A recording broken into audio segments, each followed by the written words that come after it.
Xin chào mọi người. Gần đây thì Bội Ngọc hay nhận được những câu hỏi là làm sao mình có thể tự học online tại nhà không cần giáo viên mà vẫn có kết quả. Thì sau đây Bội Ngọc sẽ giới thiệu cho mọi người cách tự học online theo chương trình Vino Solo Method để mình có thể đạt kết quả trong vòng 6 tuần học.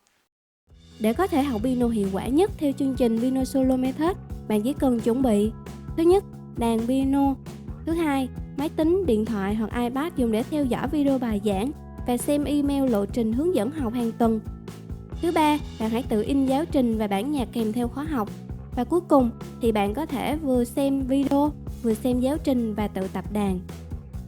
Tiếp đến, bạn sẽ nhận được những email hướng dẫn lộ trình học như thế nào hàng tuần.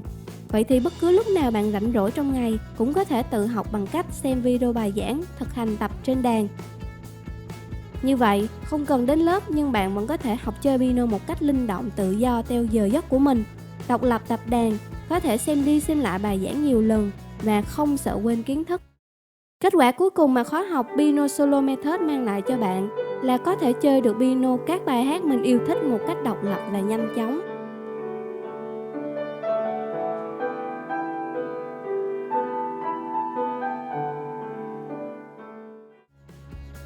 Những gì bạn nhận được khi tham gia khóa học Vino Solo Method hôm nay gồm: bài khoản vào website hocpianotrựctuyến.com để xem video khóa học và tải tài liệu khóa học trong 2 năm.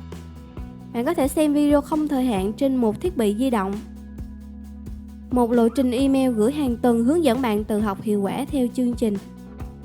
Được hỗ trợ từ chính Bội Ngọc khi bạn có thắc mắc qua email và inbox Facebook. Được tham gia group Facebook học đàn để giao lưu, được truyền cảm hứng, theo dõi và tham khảo video chơi piano thực hành từ những học viên khác. Cuối cùng bạn có thể có cơ hội nhận giấy chứng nhận sau khi hoàn thành khóa học từ những buổi offline hàng năm của Bội Ngọc Piano tổ chức. Như vậy là mọi người đã hình dung được là cách tự học piano online tại nhà qua điện thoại, qua iPad, qua máy tính như thế nào rồi đúng không? Rất là dễ dàng, chúng ta chỉ cần chuẩn bị ở nhà có một cây piano hoặc là cây organ, một chương trình tự học piano Vino Solo Method và có thể dành thời gian từ 30 phút tới 1 tiếng mỗi ngày là chúng ta đã có thể đàn được bài piano đầu tiên chỉ trong vòng 1 tuần. Và rất nhiều học viên của Ngọc hiện tại học theo chương trình này đã làm được và Bội Ngọc tin rằng mọi người cũng có thể làm được giống như vậy.